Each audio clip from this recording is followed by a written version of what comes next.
Hello dear students, ये जो video है वो 12th क्लास के बोर्ड एग्ज़ाम में काम आने वाली है, क्योंकि मैंने इसमें वो न्यूमेरिकल कवर किया है वाइटस्टोन का जिसके बोर्ड में क्वेश्चन आने के लगभग ऑलमोस्ट चांस रहते ही हैं। ओके, और हमारे जो बैच हैं वो आपको पता लग गया होगा, और बहुत लोगों ने हमारा चैनल को सब्सक्राइब भी किया है, वीडियोज़ को लाइक भी किया है, और बहुत सारी बातें लिखी भी है। उन्होंने हमें टॉपिक भी दिए हैं कि सर हम आपको इस टॉपिक पे वीडियो बना दो। हमने उनकी वो जो बातें कमेंट में आ रही है तो हम उनकी बातों को फॉलो कर रहे हैं। तो आप भी अपना कमेंट जो है वो उसमें लिख सकते हैं। तो स्टार्ट करते हैं अपना नेक्स्ट क्वेश्चन। जो नेक्स्ट क्वेश्चन आपकी स्क्रीन के ऊपर स्टूडेंट वो ये है। नेक्स्ट क्वेश्चन देखें, वाइटस्टोन का है। वाइटस्टोन क्या कहता है स्टूडेंट्स, देखें ध्यान से। तो हर एक टीचर का अपना तरीका होता है इस सर्किट को सॉल्व करने का। जो मेरा मेथड है स्टूडेंट वो देखें आप। भी आपके सामने 3 लूप बन रहे हैं। लूप का मतलब पूरा एक सर्किट जिसमें करंट जा रही हो, तो यहाँ से पूरी करंट यहाँ तक आ रही है, तो ये मेरा लूप फर्स्ट हो गया।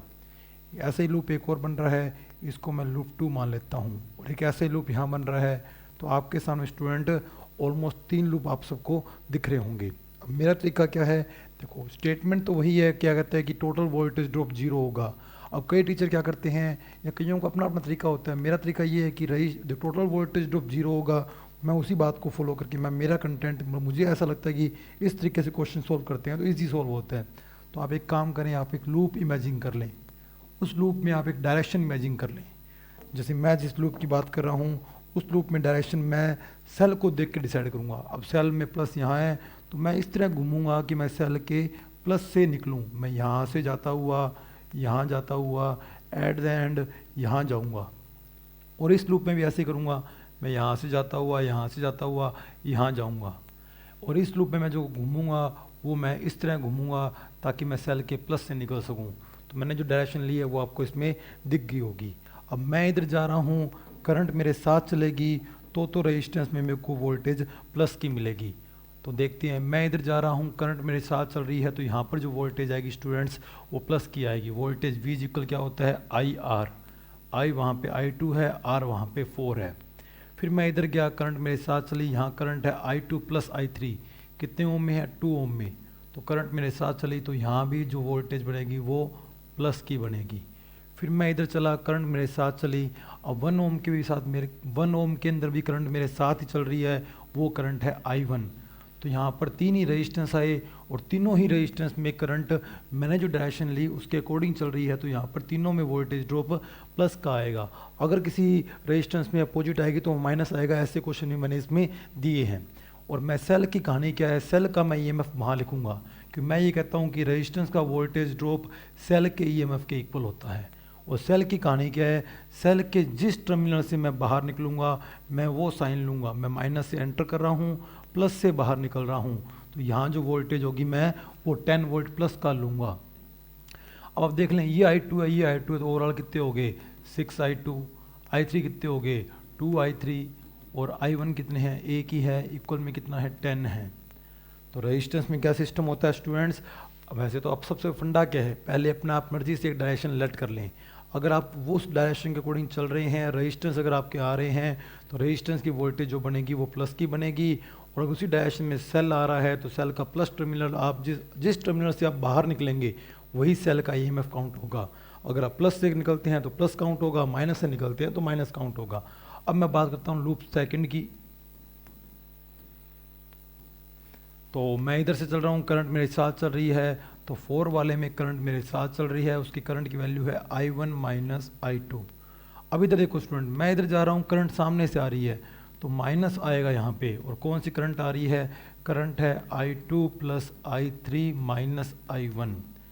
अब इधर की बात करें, मैं इधर जा रहा हूँ, करंट इधर जा रही है, तो यहाँ भी स्टूडेंट 1 ओम के अंदर करंट मेरे साथ चल रही है, इक्वल में सेल भी प्लस का आ रहा है, इट मीन से 10 भी प्लस का ही बनेगा। ओके स्टूडेंट, अब बात करते हैं, पहले इन दोनों को सोल्व कर लेते हैं। यहाँ बन रहा है 4I1, और आगे फिर प्लस का 2I1, फिर I1, तो ओवरऑल ये 4I1, ये प्लस 2I1 और ये I1, ओवरऑल 7, तो I1 बन गए। ये बन रहा है माइनस 4I2 माइनस 2I2, तो इट मीन स्टूडेंट यहाँ जो आ रहा है वो माइनस का 6I2 आ रहा है। I3 भी यहाँ पर माइनस के ही बन रहे हैं, इक्वल में 10 बन रहा है। अगर आप इन दो इक्वेशन को देखो तो आपको एक बड़ा बेनिफिट मिल रहा है। क्यों, अगर आप इक्वेशन 1 और इक्वेशन 2 को ऐड करते हो स्टूडेंट, तो मैं यहीं कर देता हूँ। अगर मैं इक्वेशन 1 और इक्वेशन 2 को ऐड करता हूँ तो देखना एक बार क्या फ़ायदा हो रहा है कि ये भी कैंसिल हो रहा है और ये भी कैंसिल हो रहा है। तो 7 और 1 कितने हो रहे हैं, 8i1 हो रहे हैं। तो 10 और 10 कितना हो रहा है, 20। तो यहाँ से i1 कितना आएगा, 20 डिवाइड बाई 8, 10/5 यानी 2.5 एम्पियर। तो ये मेरी करंट बन गई। अब मैं बात करता हूँ लूप थर्ड की। लूप थर्ड जहाँ पे मुझे चाहिए होगा मैं i1 की वैल्यू तो मैं रख ही दूंगा। अब मैं बात कर रहा हूँ स्टूडेंट लूप थर्ड की। तो लूप थर्ड को अगर आप ध्यान से देखेंगे तो लूप थर्ड के अंदर मैं इधर जा रहा हूँ, करंट मेरे साथ जा रही है, तो 2i2 प्लस i3 मेरे साथ है। फिर 2 वाले में भी मेरे साथ है 2i2 plus i3 minus i1, और सेल के भी मैं प्लस से निकल रहा हूँ तो इक्वल में 5 भी प्लस का आएगा। ये हो गया 4i2 क्योंकि 2 ये रहा 2 ये रहा। ये हो गया 4i3 क्योंकि 2 ये रहा 2 ये रहा, माइनस के 2i1 इज इक्वल है 5 के। और i1 की वैल्यू कितनी है, 2.5 है, वो यहाँ रख देता हूँ। 2.5 का डबल 5, वो जाके प्लस का हो जाएगा। तो 4i2 plus 4i3 is equal 10 बन गया। अब मेरे को ऐसी इक्वेशन एक और चाहिए जहाँ पे i2 i3 और बन सके, और मैं काम करता हूँ यहाँ से 2 कॉमन ले लेता हूँ ताकि थोड़ी इक्वेशन इजी हो जाए। 2i2 2i3 और वो 2 कॉमन लेके डिवाइड में चला गया, 5 बन गया। ये मेरी इक्वेशन नंबर 3 बन गई। अब मैं क्या करूँगा स्टूडेंट्स, देखें ध्यान से।